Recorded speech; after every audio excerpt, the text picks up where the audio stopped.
काफ़ी रिग्रेट्स है, काफ़ी इश्यूज है मुझे अपने एथर 50X के साथ। 3 साल हो गया। 1.5 lakh of on road price में इस गाड़ी को लेकर, जो पूरे चार्ज में इको मोड में सिर्फ 85 किलोमीटर की रेंज देती है। अगर मौका मिले, क्या मैं आज भी अपने लिए एथर 50X लूँगा या नहीं। 2024 के 50X मॉडल्स में रेंज अपग्रेड हुई, seat comfort, dashboard and app features बहुत अपग्रेड हुए हैं, लेकिन एक बात तो है, काफ़ी फीचर्स हैं मेरे एथर 50X में जो आज तक भी मैं बहुत इंजॉय कर रहा हूँ। पहला, इसका acceleration and performance. 5 driving mode मिलेगा, eco mode, ride, sports and walk mode. Eco mode की जगह चाहे तो स्मार्ट इको मोड भी हम रख सकते हो, जहाँ पर स्मार्ट इको मोड में रेंज फिक्स है। स्कूटर का power output will be controlled, उतने ही एक्सेलरेशन मिलेगा, तभी आपको उतना रेंज मिलेगा। अगर स्मार्ट इको मोड नहीं चाहिए तो इको मोड में भी आप चला सकते हो, जिसमें 45-48 kmph top speed. Warp mode में वेरी स्ट्रॉन्ग एक्सेलरेशन मिलेगा, वेरी स्ट्रॉन्ग एड्रेनालाइन रश वाला एक मजा आएगा। लेकिन my personal favourite sports mode, very strong acceleration, top speed 90 kmph तक भी आप जा सकते हो। और द सेम टाइम ट्रैफिक में चाहिए तो कंट्रोल्ड एक्सेलरेशन में कंट्रोल्ड ड्राइविंग भी कर सकते हो in sports mode. In fact sports mode में अगर 30-40 में आप चलाइए एट कंट्रोल्ड एक्सेलरेशन, आपको इको मोड से भी ज़्यादा रेंज मिलेगा। जब हमने रेंज टेस्ट किया था इन स्पोर्ट्स मोड, 35 एंड 40 के बीच में हमने चलाया था विदाउट पिलियन, हमको 99 किलोमीटर ऑफ रेंज मिला विद दिस स्कूटर, जिसमें सिर्फ 85 किलोमीटर ऑफ रेंज क्लेम करते हैं इको मोड। 3 साल पहले जब मैंने इस स्कूटर को ट्राई किया, उसी टाइम में ओला S1 Pro फर्स्ट जेन भी था, जिसमें 120 kmph top speed and very strong acceleration था इन हाइपर मोड, जो इसके वॉर्प मोड से भी वेरी स्ट्रॉन्ग एक्सेलरेशन, खतरनाक एक्सेलरेशन था। लेकिन उसमें एक्सीलरेटर कैलिब्रेशन खराब था, जो आज तक भी खराब है 3 साल के बाद भी। चेतक एंड TVS iQube का एक्सेलरेशन वेरी सॉफ्ट है, लेकिन टॉप स्पीड कम है, रेंज भी कम है, ऐप फीचर्स भी कम है, कम है आज भी। नेक्स्ट, रेंज एस्टिमेट का एक्यूरेसी। अनडाउटेडली ये कमाल का फीचर है। मैंने बहुत बार लो चार्ज में लॉन्ग राइड्स किया है, उन सारे सिचुएशंस में मुझे एक चीज़ तो क्लियरली समझ आ गया कि रेंज एस्टिमेट सही दिखाना कितना इंपॉर्टेंट होता है। इनफैक्ट आज तक भी चेतक, एथर एंड रिवर इंडी, सिर्फ ये तीनों गाड़ी है जो रेंज दिखाता है उतना रेंज देगा। बाकी सारी गाड़ियों में अगर पिलियन है, एक्स्ट्रा लगेज है, थोड़ा ज़्यादा स्पीड चला है तो रेंज फ्लक्चुएट होगा। इन तीनों में you can trust the dashboard की रेंज आएगा। Next, brakes. खतरनाक ब्रेक्स है, front and back disc brakes. आपको ड्राइविंग करते हो तो एक कॉन्फिडेंस मिलेगा, एक भरोसा मिलेगा कि गाड़ी कंट्रोल में है। चाहे आप sports mode and warp mode में टॉप स्पीड में भी हो, बैड रोड्स में एंड गीले रोड्स में very confident braking, confident ride मिलेगा। खतरनाक ब्रेक्स है इवन आफ्टर 3 years। नेक्स्ट, इसका build quality very solid build quality है। 1-2 प्लेसेस है जहाँ पर प्लास्टिक फ्रेम्स है जो टूट सकता है, टूट भी गया था ऑलरेडी, उसको हमने सर्विसिंग पे रिप्लेस भी करवाया। उसके अलावा बाकी सारा build is very good. Agility on the roads. इस स्कूटर का सेंटर ऑफ ग्रेविटी थोड़ा लो एंड थोड़ा आगे राइडर के पास होने की वजह से वेरी कंट्रोल्ड एजिलिटी मिलेगा ऑन रोड्स। अकेले भी,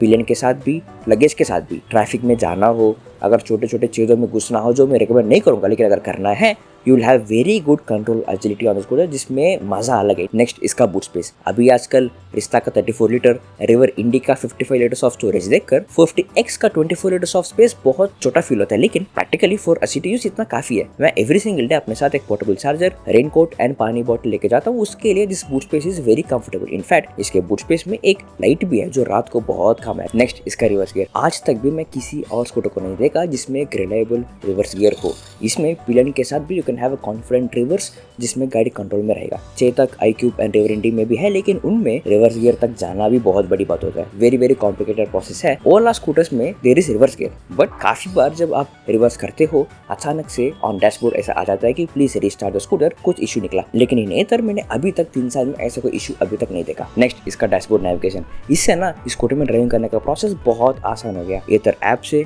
फोन के गूगल मैप से, व्हाट्सएप से एथर डैशबोर्ड को मैं नेविगेशन भेज सकता हूँ। फ्यू मंथ्स पहले तक ट्रैफिक इन्फॉर्मेशन भी नहीं आता था, लेकिन आजकल विद अपडेट वो भी आ रहा है। नेक्स्ट, इसके डैशबोर्ड के ऊपर कॉल्स एंड म्यूजिक कंट्रोल। शुरुआत में लगता था मुझे कि ये मुझे डिस्ट्रैक्ट करेगा, लेकिन नहीं। जब कोई कॉल्स आएगा, it takes only fraction of second for me to look at who is calling. उसके बाद कॉल आंसर करना है या फिर रिजेक्ट करना है, वो करने के लिए मुझे डैशबोर्ड की तरफ देखने की भी जरूरी नहीं है। सॉन्ग्स को चेंज करना है, प्ले करना है, उन सभी के लिए मुझे डैशबोर्ड के ऊपर देखने की जरूरी भी नहीं है। It is very simple to control through the handle buttons. Scooter के हैंडल बटन्स का एर्गोनॉमिक्स ऑल्सो बहुत अच्छा बनाया। Very few buttons, very simple plastic switches and इस्तेमाल करना भी आसान है। नेक्स्ट, इसका ड्राइविंग मोड्स। 5 ड्राइविंग मोड्स मिलेगा। पिलियन के साथ जा रहे हो, लगेज के साथ जा रहे हो, ऑन ए हाईवे जा रहे हो, सिटी के अंदर जा रहे हो, बैड रोड्स में जा रहे हो, for every kind of road and every kind of situation एक पर्टिकुलर टाइप ऑफ एक्सेलरेशन, एक particular type of top speed, एक particular type of control on scooter की जरूरी होता है। ये है रिश्ता का बिगेस्ट प्रॉब्लम। उसमें सिर्फ 2 ही ड्राइविंग मोड्स है, smart eco and zip mode.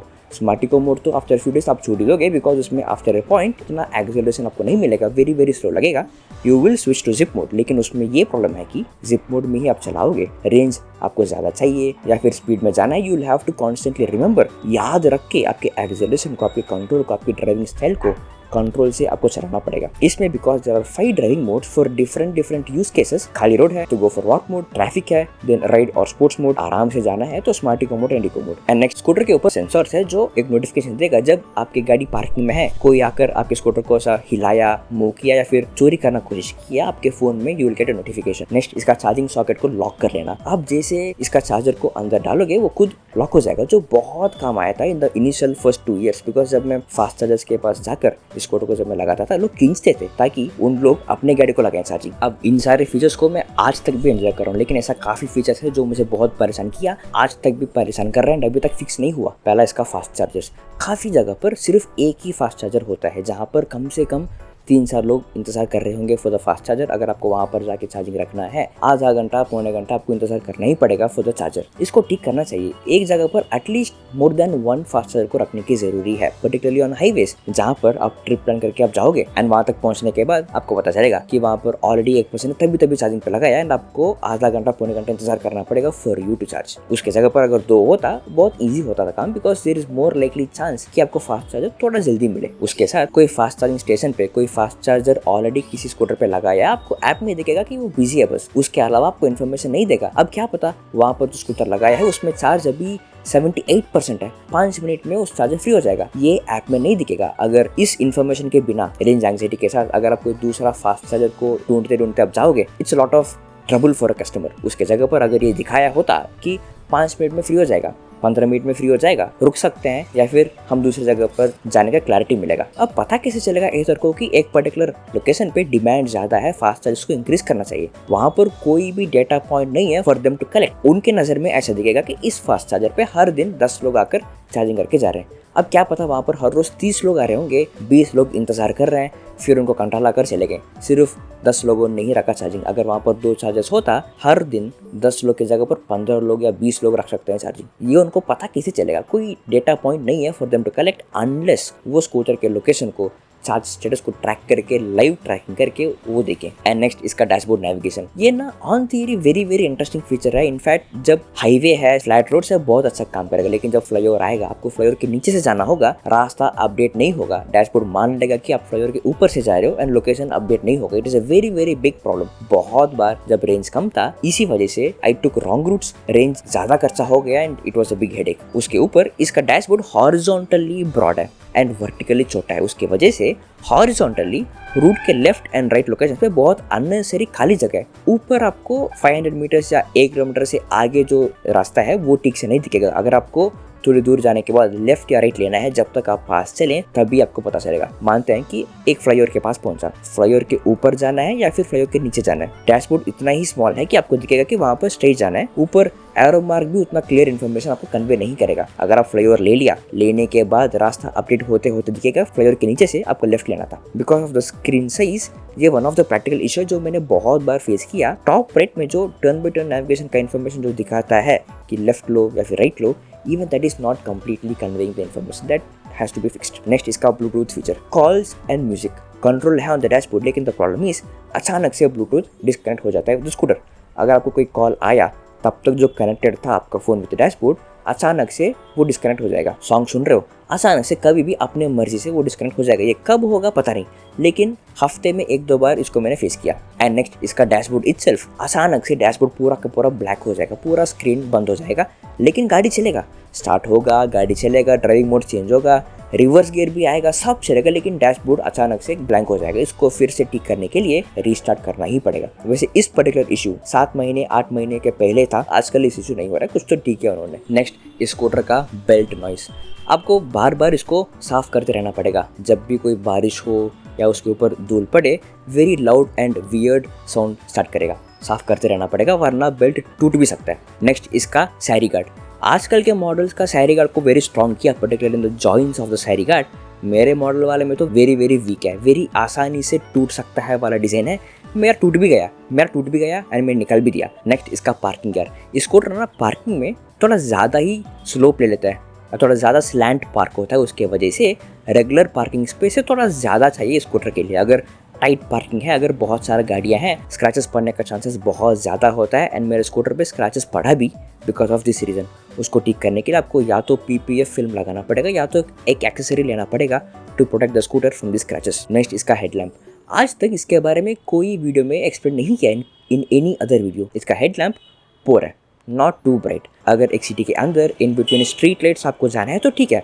अगर खाली रोड है, कोई स्ट्रीट लाइट नहीं है, अंधेरा है, वहाँ पर इसका लाइट बहुत डिम होगा, आपको रोड ठीक से नहीं दिखेगा। आपको रोड का अंदाजा लगाने के लिए बार बार डिम एंड डिप करते करते अंदाजा लगाना पड़ेगा, not really a bright light. And next, इसका सीट कंफर्ट। आजकल के सीट्स फ्लैट हुआ वेरी कंफर्टेबल राइड है, लेकिन in this version of 450X seats थोड़ा ज़्यादा स्लोपी है। For shorter rides, for a city ride is great, लेकिन लॉन्ग राइड करना है तो बिकॉज ऑफ द स्लोप फट जाएगा यार, बैक फट जाएगा, फट गया है मेरा बहुत बार। अब इस तरह का इश्यूज हर स्कूटर में होता है, इसमें भी है। लेकिन एक चीज़ है जो एतर ने अलग किया, उन्होंने सिर्फ स्कूटर नहीं बिल्ड किया, स्कूटर के साथ एक इकोसिस्टम बिल्ड किया। स्कूटर, फास्ट चार्जर, एक स्मार्टफोन ऐप, एक कम्युनिटी जो हर साल कम्युनिटी डे पे मिलते हैं, एक कम्युनिटी फोरम जहाँ पर कोई न्यू अपडेट्स है, अपडेट करते हैं, कोई इश्यूज़ है उसको ठीक करना कैसे के बारे में बहुत हज़ारों लोग वहाँ पर डिस्कस करते हैं। दिस इकोसिस्टम एक सेंस ऑफ बिलोंगिंग देता है, एक रिलेटेबिलिटी देता है कि आपके जैसा बहुत सारा लोग हैं, हज़ारों लोग हैं जो स्कूटर लेकर एक साथ मिलके बातें कर रहे हैं। एक साथ एक कम्युनिटी फॉर्म हुआ है जो खुद एक छोटा सा एक दुनिया जैसा फीलिंग देगा, which gives a lot of courage to purchase scooter. In fact इसके वजह से हम बहुत सारा न्यू स्कूटर्स को या न्यू टेक को ट्राई करते वक्त हमको ज़्यादा करेज चाहिए होता है, बिकॉज उन सभी में कोई इकोसिस्टम नहीं होता है, एक बिलोंगिंग नहीं होता है। ऐसा लगता है कि उस गाड़ी लेकर you are on your own. For example, मुझे आजकल रिवर इंडी बहुत पसंद आ रहा है, जो इको मोड में 115 किलोमीटर्स ऑफ रेंज है विथ पिलियन इन और range test, with pillion top performance driving mode में पिलियन के साथ 90 किलोमीटर्स का रेंज।